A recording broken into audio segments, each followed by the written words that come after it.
എന്താ? ഒരു കുഞ്ഞു പർച്ചേസ്. ഞാൻ ഇപ്പൊ വരാം. Just 5 minutes. അതൊക്കെ പിന്നെ പോരെ. ഞാൻ ഇപ്പൊ വരാതെ.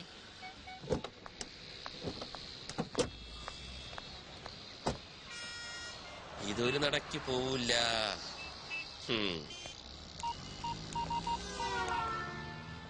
വർമാജി, ഞാൻ ഇത്തിരി ലേറ്റ് ആവും. വെൽക്കം ഗ്രൂപ്പിന്റെ മീറ്റിംഗ് വർമാജി അറ്റൻഡ് ചെയ്താൽ മതി.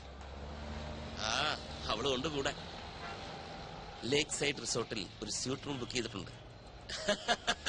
Okay okay, thank you very much. ഒന്നും ഫൈനലൈസ് ചെയ്തിട്ടില്ല. അയ്യോ, ഇവിടെ പറഞ്ഞ വർമാജി, ഞാൻ പിന്നെ വിളിക്കാം.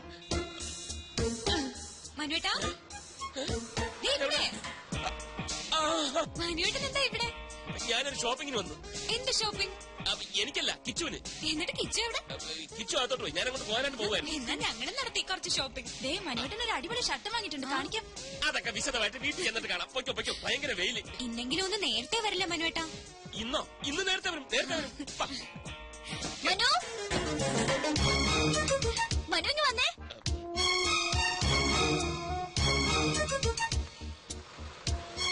ഇതുണ്ടോ? നോക്കിയാ ഞാൻ എന്താ വാങ്ങിയെന്ന്? ഇഷ്ടായോ?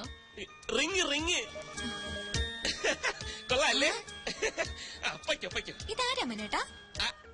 മനസ്സിലായില്ലേ? ഇതകല. ഇന്നച്ചാരാ? നമ്മുടെ കിച്ചുവില്ലേ, കിച്ചുവിന്റെ വൈഫ്.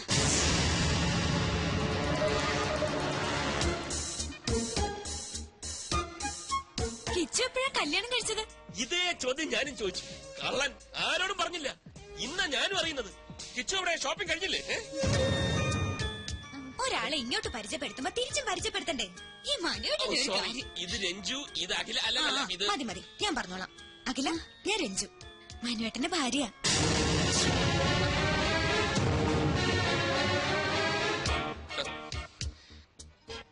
ഇനിയിപ്പൊ പൊയ്ക്കൂടെ? പ്രോമിസ് ചെയ്ത പോലെ നേരത്തെ വരണേ. Okay, by Akhila.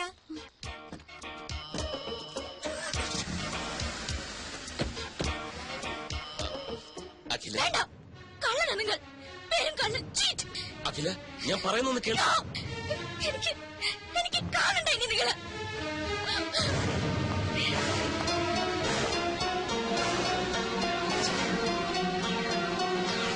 Sir please, എന്നെ നിർബന്ധിക്കരുത്. സാറിന് വേണ്ടി എന്തിനു ഞാൻ കൂടെ നിന്നിട്ടുണ്ട്. പക്ഷെ ഇതെനിക്ക് വയ്യ. എന്തിനാണ് അഖില എന്റെ ഭാര്യയാണെന്ന് പറഞ്ഞത്? കിച്ചു, എന്റെ അവസ്ഥ നീ എന്താ മനസ്സിലാക്കാത്തത്? പെട്ടെന്ന് അങ്ങനെ ഒരു കണ്ടുമുട്ടലുണ്ടായപ്പം പിന്നെ ഞാൻ എന്താ പറയേണ്ടിയിരുന്നത്?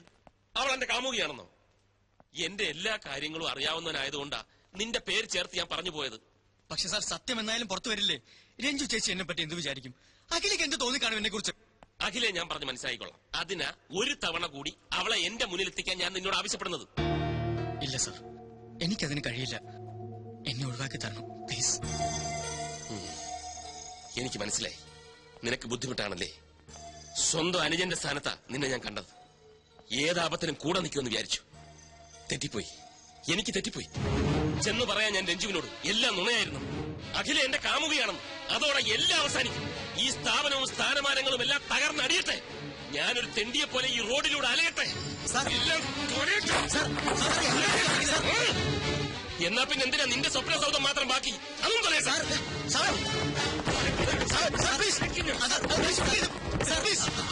കാട്ടരുത്, വിടുവാ മാറ്റി.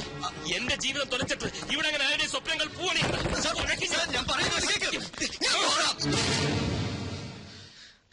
ഞാൻ പോകാം. അഖിലയുമായി സംസാരിക്കാം. അവളെ സാറിന് മുമ്പിൽ കൊണ്ടുവരാം. ഇതാ പണം. ഇനിയും വേണോ? തരാം. വേണ്ട സാർ, ഒന്നും വേണ്ട. സാറിനത് എന്തു പറ്റി? ഇത്രയും ദേഷ്യം ഇതുവരെ ഞാൻ കണ്ടിട്ടില്ല. ഞാൻ ദേഷ്യപ്പെട്ടെന്ന് ആര് പറഞ്ഞു? ചെറിയൊരു ഡ്രാമയല്ലേ. അഖിലയെ വീണ്ടും എന്റെ മുന്നിലെത്തിക്കാൻ കിച്ചുവിന് മാത്രമേ കഴിയൂ. അവൻ അതിൽ നിന്ന് ഒഴിഞ്ഞു മാറാൻ ശ്രമിച്ചപ്പോൾ അവന്റെ സ്വപ്നത്തിൽ തന്നെ കയറി പിടിച്ച ഒരു പെർഫോമൻസ്. എന്താ ബുദ്ധി! സമ്മതിച്ചിരിക്കുന്നു. വർമാജി, ഈ ലോകത്ത് സത്യം പറഞ്ഞാൽ ആരും വിശ്വസിക്കില്ല. ഒരു കള്ളം ഉറക്ക പറഞ്ഞാൽ അപ്പ വിശ്വസിക്കും. Point is noted sir. വേണ്ട, എനിക്കൊന്നും കേൾക്കണ്ട. ആരെയും കാണും വേണ്ട. ചതിയനാ, വഞ്ചകനാ. പുറത്തൊരു മുഖവും ഉള്ളിൽ മറ്റൊരു മുഖവുമാണ് അയാൾക്ക്. നീ എന്റെ നല്ല ഫ്രണ്ട് ആണെന്നാ ഞാൻ കരുതിയത്. എല്ലാം അറിയാവുന്ന നിനക്കെങ്കിലും എന്നോട് പറയാമായിരുന്നു. അഖില പ്ലീസ്, എന്റെ അവസ്ഥ തനിക്ക് മനസ്സിലാവില്ല. എന്റെ മനസ്സ് വായിക്കാനും തനിക്ക് കഴിയില്ല. മനുസാർ ഇനി ആ പേര് കേൾക്കണ്ട എനിക്ക്. അഖില, ഞാൻ തന്റെ നല്ല ഫ്രണ്ട് തന്നെ ഇൻ എവറി സെൻസ്. ഞാൻ പറയുന്ന ഒന്ന് കേക്ക്. ഒരു തവണ കൂടി മനുസാറിനെ. അത് പറഞ്ഞില്ലേ? അഖില പ്ലീസ്. I am sorry. ഞാൻ പോകാം. കിച്ചു, രക്തം വരുന്നു. സാരമില്ല. നിക്കൂ.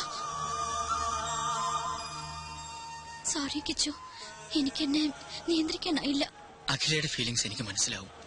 തന്റെ സ്ഥാനത്ത് ഞാനാണെങ്കിലും ഇങ്ങനെയൊക്കെ ചെയ്യൂ. നമ്മളിലൊക്കെ ഓരോ കുറവുകളുണ്ടക്കില്ല. അത് നമ്മളറിയാതെ മറ്റു പലരെയും വേദനിപ്പിച്ചെന്നിരിക്കും. എനിക്ക് വേണ്ടി ഒരു തവണ, ഒരൊറ്റ തവണ താൻ മനസ്സാറിനെ കാണണം പ്ലീസ്. പിന്നെ തന്റെ മനസ്സ് പറയുന്ന പോലെ താൻ തീരുമാനിച്ചു.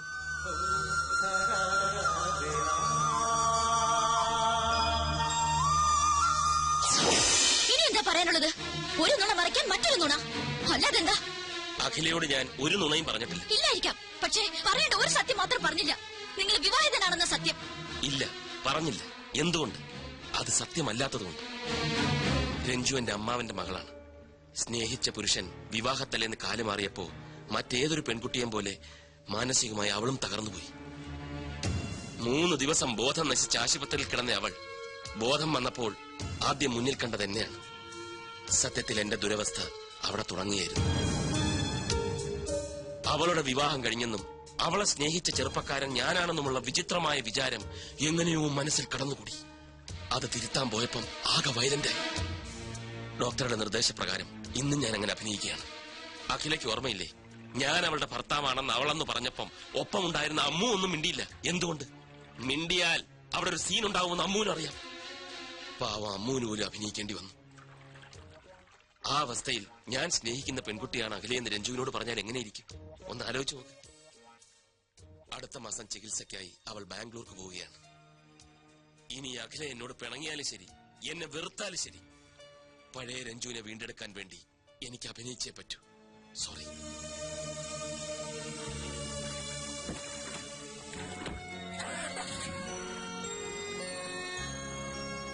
അഖില, നീ ടെൻഷൻ അടിക്കാതെ. നെല്ലും പതിരും ഞാൻ ഇപ്പൊ തിരിച്ചു തരാം. ആള് ബാംഗ്ലൂരിലോട്ട് പോയിട്ട് 10 മിനിറ്റ് കഴിഞ്ഞു. വരുന്നുണ്ട്. മൂട്. ഹായ്, അമ്മു അല്ലേ? അതെ, ഞാൻ ഡോക്ടർ ജയലക്ഷ്മിയുടെ കസിൻ ജോർജിന. ഇതെന്റെ ഫ്രണ്ട്. അമ്മു എന്നെ ഒന്ന് ഹെൽപ്പ് ചെയ്യണം. ഞാനോ? എങ്ങനെ? ഞാൻ പറയാം. മനുസാറിന്റെ കമ്പനിയില് ഞാനൊരു പോസ്റ്റിന് അപ്ലൈ ചെയ്തിട്ടുണ്ട്. അമ്മ ഒന്ന് മനുസാറിനോട് റെക്കമെൻഡ് ചെയ്യും. അയ്യോ, ഞാൻ പറഞ്ഞാലൊന്നും മനോട്ടം കേൾക്കില്ല. ഓടിക്കുക തന്നെ. പിന്നെ ആര് പറഞ്ഞാൽ കേൾക്കും? രഞ്ജിച്ചെ കണ്ടാ മതി. അതാരാ? മനോട്ടിന്റെ ഭാര്യ. ചേച്ചി പറഞ്ഞ മനോട്ടിനെ കേൾക്കാതിരിക്കാൻ പറ്റില്ല. ആ ചേച്ചിക്ക് എന്തോ അസുഖം. അസുഖോ? എന്താ അസുഖം? അല്ല, എന്തോ മെന്റൽ പ്രോബ്ലം. മൈ ഗാഡ്, നിങ്ങൾ എന്താ ഈ പറയുന്നേ? നിങ്ങൾക്ക് എവിടെ ഈ ന്യൂസ് കിട്ടിയത്? മനോട്ടന്റെ ചെവിയിലെങ്ങനെ ഇതെത്തണം? അയ്യോ കുട്ടി, ആരാ പറഞ്ഞതെന്ന് ഓർമ്മയില്ല. പക്ഷേ എന്ത് പക്ഷേ? ആദ്യം മനോട്ടിനെ കുറിച്ചും കമ്പനിയെ കുറിച്ചും ശരിക്കും മനസ്സിലാക്കുക. എന്നിട്ട് മതി ജോലിക്ക് ചേരുന്നൊക്കെ.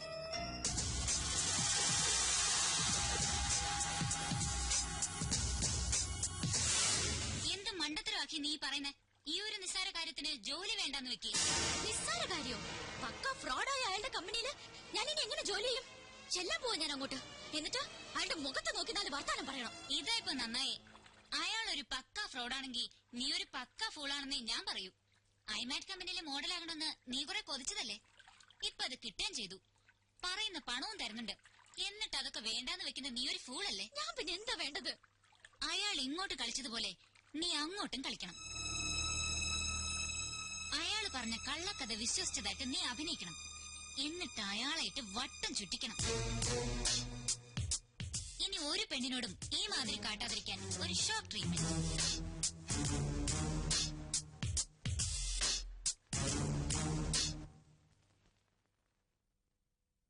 ഞാൻ ആലോചിക്കുകയായിരുന്നു നമ്മുടെ കിച്ചുവിന്റെ കാര്യം. കിച്ചുവിന് എന്ത് പറ്റി? പച്ച പാവായിരുന്ന ചെക്കൻ ഇത്ര പെട്ടെന്നൊരു കല്യാണം കഴിച്ചു എന്ന് എനിക്ക് വിശ്വസിക്കാനേ വയ്യ. ഈ പ്രേമത്തിന് കണ്ണില്ലെന്നല്ലേ? ഇതും ചെയ്യും, ഇതിനപ്പുറവും ചെയ്യും. നമ്മളും അങ്ങനെ തന്നെ ആയിരുന്നല്ലോ. നിന്റെ അച്ഛന്റെ കണ്ണ് വെട്ടിച്ച് 1 കൊല്ലമല്ലേ പ്രേമിച്ച് നടന്നത്? അതിന് ഇയാള് പച്ച പാവൊന്നും ആയിരുന്നില്ലല്ലോ. പാവമാണോ പിഴയാണോ എന്ന് ഇങ്ങനെയൊക്കെയല്ലേ അറിയുന്നത്? അവന്റെ കണ്ണിന്റെ പുറത്തൊരു കറുത്ത പാറ വീണ് കിടക്കുന്ന കണ്ടില്ലേ? ലവിന്റെയാ. ഏതായാലും നമ്മുടെ കമ്പനിയിലെ ഒരു സ്റ്റാഫല്ലേ, നമുക്കൊരു വിവാഹ സമ്മാനം കൊടുക്കണം. അതെ, ഞാനും അത് ആലോചിച്ചു. നാളെ തന്നെ ഒരു ഗിഫ്റ്റ് വാങ്ങിച്ചു കൊടുക്കും. അയ്യോ, അതുപോരാ, ഒരു സർപ്രൈസ് ആവട്ടെ. നമ്മൾ തന്നെ അത് നേരിട്ട് അവരുടെ വീട്ടിൽ കൊണ്ടുപോയി കൊടുക്കും. അവരുടെ വീട്ടിലാ? അതെ, അതിനെന്താ? ഒന്നുമില്ല, പക്ഷെ നമ്മളെ ശമ്പളം വാങ്ങുന്ന നമ്മുടെ സ്റ്റാഫിന്റെ വീട്ടിൽ നമ്മൾ പോകുന്നത് അത് വേണോ? വേണം. ഈ മനുവേട്ടന്റെ ഒരു കോംപ്ലക്സ്. മനുവേട്ടൻ വരുന്നില്ലെങ്കിൽ വരണ്ട, ഞാൻ പൊയ്ക്കോളാം. വേണ്ട വേണ്ട, നമുക്ക് ഒരുമിച്ച് പോകാം. അതാ എല്ലാവർക്കും നല്ലത്. സാർ, ഇത് വെറുതെ കുഴപ്പത്തിനാണ്. ഒരിക്കലൊരു നുണ പറഞ്ഞു, രഞ്ജി ചേച്ചി അത് വിശ്വസിക്കുകയും ചെയ്തു. ഇനിയെങ്കിലും ഇതൊന്ന് നിർത്തിക്കൂടെ? നിർത്താമായിരുന്നു, പക്ഷെ അവൾ വിശ്വസിച്ചു പോയില്ലേ. ഇനി പൊളിഞ്ഞാലാണ് കൂടുതൽ കുഴപ്പം. കറക്റ്റ്. ഈ കിച്ചുൻ എന്താ പറഞ്ഞാ മനസ്സിലാവാത്തത്? കണ്ടോ കണ്ടോ, അഖിലേക്ക് കോമൺ സെൻസ് ഉണ്ട്. പിടിച്ചു നിൽക്കാൻ ഞാൻ ഒരു നുണ പറഞ്ഞു പോയി. അതിൽ നിന്ന് രക്ഷപ്പെടാൻ ഞാൻ എന്തോ ചെയ്യണം? തൂങ്ങിച്ചാവണോ? Yes sir. ഞങ്ങൾ ഇപ്പൊ എന്താ ചെയ്യേണ്ടത് സാറ് പറ. ഒരൊറ്റ മണിക്കൂർ നേരത്തെ കാര്യം. നാളെ രാത്രി ഞങ്ങൾ രണ്ടുപേരും നിന്റെ വീട്ടിൽ ഡിന്നറിന് വരുന്നു. മടങ്ങി പോകുന്നത് വരെ ഞങ്ങളുടെ മുമ്പിൽ ഭാര്യ ഭർത്താക്കന്മാരെ നിങ്ങൾ അഭിനയിക്കുന്നു. അത്രേ ഉള്ളൂ. സിമ്പിൾ അല്ലേ? അതിലും സിമ്പിളായി വേറൊന്നുണ്ട്. എന്താ? ഞങ്ങൾ ഹണിമൂണിന് പോയെന്ന് പറഞ്ഞ പോലെ. That's nice. അതൊന്നും വേണ്ട. അയ്യേ, ഞാൻ പറയുന്ന പോലെ അങ്ങോട്ട് കേട്ടാ മതി. പക്ഷെ വേറെ പ്രശ്നമുണ്ട് സാറേ. ഒരു പ്രശ്നമില്ല. കിച്ചുൻ എന്താ എത്ര ഭയം? ഞാൻ റെഡിയാ. അതല്ല പ്രശ്നം. എന്റെ വീട് കണ്ട ഒരു വിവാഹിതന്റെ വീടാണെന്ന് പറയേയില്ല. അതെന്താ, നിന്റെ വീട്ടിന് മുമ്പിൽ എഴുതി വെച്ചിട്ടുണ്ടോ ഞാൻ വിവാഹിതനല്ലേ എന്ന്? അങ്ങനെ എഴുതി വെക്കേണ്ട ആവശ്യമില്ലല്ലോ സാർ. ഒരു ഡൈനിങ് ടേബിൾ ഇല്ല, ഒരു അലമാരി ഇല്ല, ഒരു സോഫ സെറ്റ് ഇല്ല, ഒരു വാഷിംഗ് മെഷീൻ ഇല്ല, പിന്നെ ഒരു ടി വി ഇല്ല, ഫ്രിഡ്ജ് ഇല്ല, കിച്ചൺ വെസൽസ് ഇല്ല. അയ്യോ, പിന്നെ മെയിൻ ഐറ്റം ഒരു ഡബിൾ കോട്ട് ബെഡ്. നിങ്ങൾക്ക് കിടന്ന് ഇങ്ങനെ. ഓ, എന്നാ പിന്നെ ഒരു കൊച്ചിനെ കൂടെ വേണ്ടിയില്ല. എന്താന്ന് വെച്ചാ വാങ്ങി. ഞാൻ ഡബിൾ കോട്ട് വേണ്ട. അയ്യോ, രഞ്ജു ചേച്ചി ചോദിച്ചാൽ ഞാനെന്ത് പറയും? ഡബിൾ കോട്ട് റിപ്പയറിന് കൊടുത്തിരിക്കാന്ന് പറഞ്ഞാൽ മതി. ചെല്ലി. ഒരു ഡബിൾ കോട്ട് എന്തെല്ലാം പുലിവാല ദൈവമേ.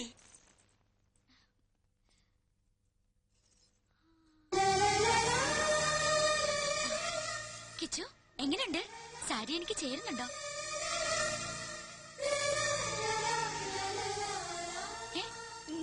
ഈ വേഷത്തിൽ താൻ സുന്ദരിയായിരിക്കുന്നു. അല്ലെങ്കിൽ ഞാൻ സുന്ദരിയല്ലേ? എന്നല്ല, ഇപ്പൊ കണ്ട ഒരു നവവധുവിനെ പോലെ തന്നെയുണ്ട്. അയ്യേ, ഇതൊന്നൊരു വേഷം കിച്ചു. പുതിയ ഷർട്ട് ഇട്ട് നിൽക്കാൻ ഞാൻ പറഞ്ഞതല്ലേ.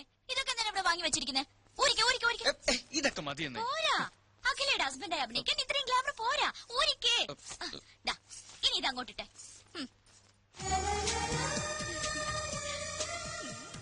കണ്ടോ, ഇപ്പൊ സുന്ദര കുട്ടനായി. കണ്ണാടിയിൽ നോക്കി. ഇപ്പൊ correct match. Made for each. അയ്യടാ. അയ്യോ, ഒരു കാര്യം മറന്നു.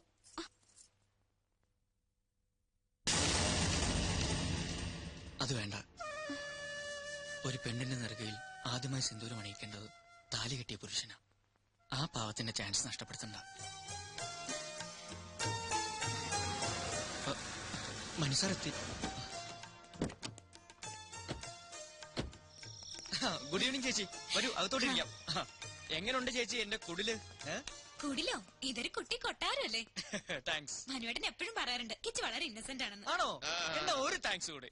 എന്നാ കിച്ചുനൊരു ഇത്തിരി കള്ളത്തരുണ്ടെന്ന്. താങ്ക്സ്. അയ്യോ, കള്ളത്തരോ? അതെന്താ?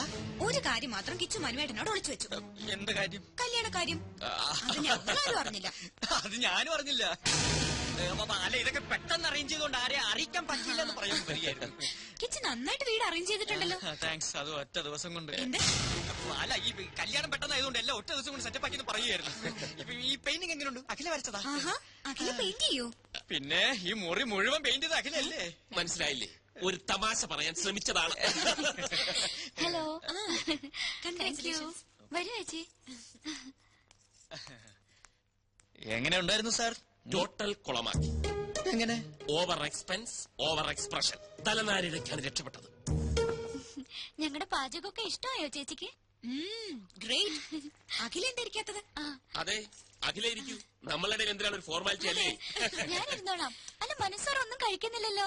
കഴിക്കൂ സാർ, എല്ലാം സാറിന്റെ പണം തന്നെയാണ്. അല്ല, ഈ സാറ് തരുന്ന ശമ്പളം കൊണ്ടാണ് ഇതൊക്കെ വാങ്ങിയതെന്ന് പറഞ്ഞുകൊണ്ട് വരികയായിരുന്നു. നിങ്ങൾ ഹണിമൂൺ എവിടെയാ പോയത്? ഹണിമൂൺ എവിടെയാ സാറ് പോയത്? ഊട്ടിയില്. നിങ്ങളുടെ ഹണിമൂൺ ഞാനെങ്ങനെ അറിയുന്നത്? അല്ലേ, ഹണിമൂൺ ഞങ്ങളുടെ ആയിരുന്നല്ലോ. ഒരുപാട് സ്ഥലങ്ങൾ പ്ലാൻ ചെയ്തിരുന്നു, പക്ഷെ സാറ് സമ്മതിക്കണ്ടേ. ജോലി തിരക്കേ. കല്യാണം കഴിഞ്ഞ സ്ഥിതിക്ക് അഖിലേനി മോഡലിംഗ് ഉപേക്ഷിക്കോ? ഉപേക്ഷിച്ച മനുസാർ കൊഴയില്ലേ? അല്ലേ സാറേ? അതെ അതെ, അഖില കമ്പനിയിലെ ഏറ്റവും നല്ല മോഡലല്ലേ? മാത്രവുമല്ല, കരിയർ ഇസ് കരിയർ അല്ലേ? അതെ സാർ. അല്ല, ചേച്ചിയും സുന്ദരിയാണല്ലോ, എന്നിട്ടെന്താ മോഡലിംഗ് ചെയ്യാത്ത? അതിന് മനുവേട്ട സമ്മതിക്കണ്ടേ? അതെന്താ സാറേ, സാറിന് മോഡലുകൾ വലിയ ഇഷ്ടമല്ലേ? ചിക്കൻ ഫ്രൈ നിറകെ കേറി. സാറ് വെള്ളം കുടിക്കോ? അതെ, താൻ പോയി സ്വീറ്റ്സ് എടുത്തോണ്ട് വാ. സാറിന് ഞാൻ വെള്ളം കുടിപ്പിക്കാം. കിച്ചു പോയി സ്വീറ്റ്സ് എടുത്തോണ്ട് വാ. ഞാൻ വെള്ളം കുടിപ്പിക്കാം. പോയി പോയി സീറ്റ്സ് എടുത്തു ഞാൻ വെള്ളം കുടിച്ചോളാം. പഞ്ചാരക്കുട്ടപ്പന് സ്വീറ്റ് തിന്നു. ഐസ്ക്രീം റെഡിയാണോ മാഡം? ഇയാൾ എന്തിനാ ഇങ്ങോട്ട് വന്നത്? അത് പിന്നെ ഈ ഭാര്യ ഭർത്താക്കന്മാരായിട്ട് അഭിനയിക്കുമ്പോ സംശയം തോന്നുകയേ ചെയ്യരുതെന്നല്ലേ മനസ്സാറ് പറഞ്ഞിരിക്കുന്നത്. അതുകൊണ്ട് ഭാര്യയെ സഹായിക്കട്ടെ എന്ന് പറഞ്ഞ് ഞാനിങ്ങ് പോന്നു. ഞാൻ എന്ത് ഹെൽപ്പാണ് ചെയ്യേണ്ടത്? ഡാർലിങ്ങോ? ദേ, ഭർത്താവ് ചമ്മലൊക്കെ അവരുടെ മുന്നിൽ മതി. എന്റെ അടുത്ത് കാണിച്ചാലുണ്ടല്ലോ ഇതെടുത്ത് മുഖത്തൊഴിച്ചു തരും ഞാൻ. ഒരു ഡാർലിങ്.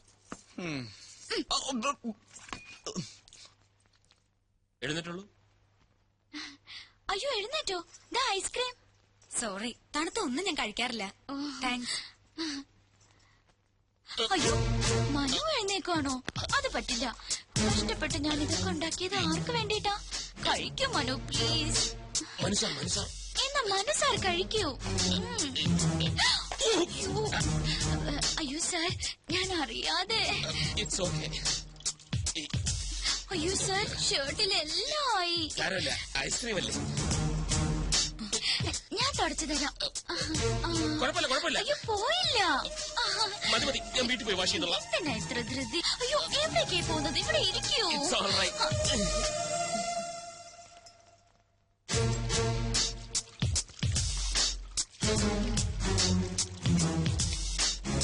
പോയോ? ഇനി എപ്പോഴാ കാണുന്നത്? നിക്കൂന്നേ.